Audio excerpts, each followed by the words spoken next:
We're going to talk about the infamous Proverbs 31, okay, what that means, the virtuous woman, and what that means for men. This is actually a mother talking to her son. Words of King Lemuel, the prophecy that his mother taught him. So this is a prophecy that a king's mother taught him. This is a real story. This is why we have Proverbs. I can't even say that. Proverbs 31 is because she's teaching her son about how to find a virtuous woman. Now, why is she doing that? It's because men are the direct inheritance to God's kingdom. Men are kings. And so she wants her son to have inheritance from the kingdom of light, not the kingdom of darkness. The all creator, our king. She wants her son to have inheritance to a king's kingdom instead of a fake dark kingdom. Let me read this to you.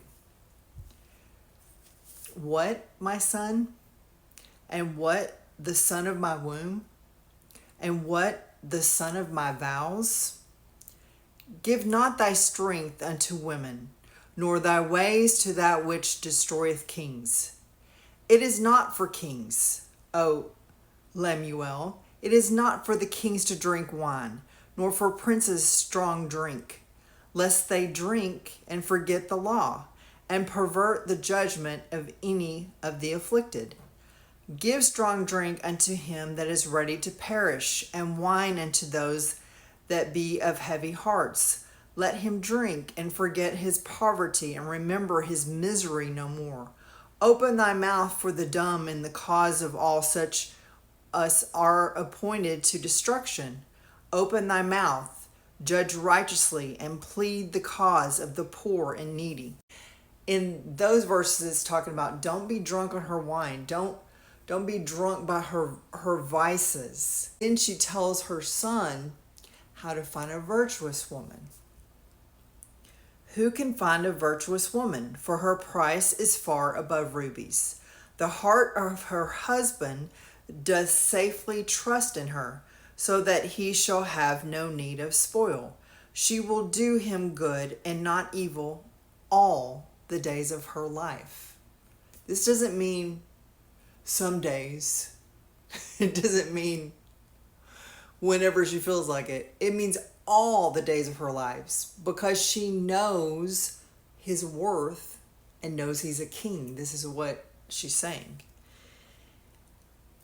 She seeketh wool and flax, and worketh willingly with her hands. She is like the merchant ship. She bringeth her food from afar. She bringeth her own food from afar. She works with her hands, with wool and flax. These are wool and flax God has created, not man. These have significance, these words. You got to pay attention. She riseth also while it is yet night, and giveth meat to her household, and a portion to her maidens. She considereth a field, and buyeth it from the fruit of her hands. She planteth a vineyard. She plants her own garden, grows her own food. She girdeth her loins with strength, and strengtheneth her arms. She perceiveth that her merchandise is good. Her candle goeth not out by night. This means she always has a light burning, showing her light for the Lord. She layeth her hands to the spindle, and her hands hold the distaff. She stretcheth out her hand to the poor, yea, she reacheth forth her hands to the needy. She's always helping the needy. She's always helping the poor, which is the poor in spirit, the needy, people who need things in. She goes and helps provide for them. She is not afraid of the snow for her household, for all her household are clothed with scarlet. Scarlet is a sign of royalty. They never do without. She maketh herself coverings of tapestry. Her clothing is silk and purple. She maketh her own clothes. And the clothes are made from fabrics that God has created. Her husband is known in the gates when he sitteth among the elders of the land. So when her husband is with other men, they know of his wife, that she's a virtuous woman, that when he's gone, whenever he's not there, she's still representing him and making him look good in the community and helping people.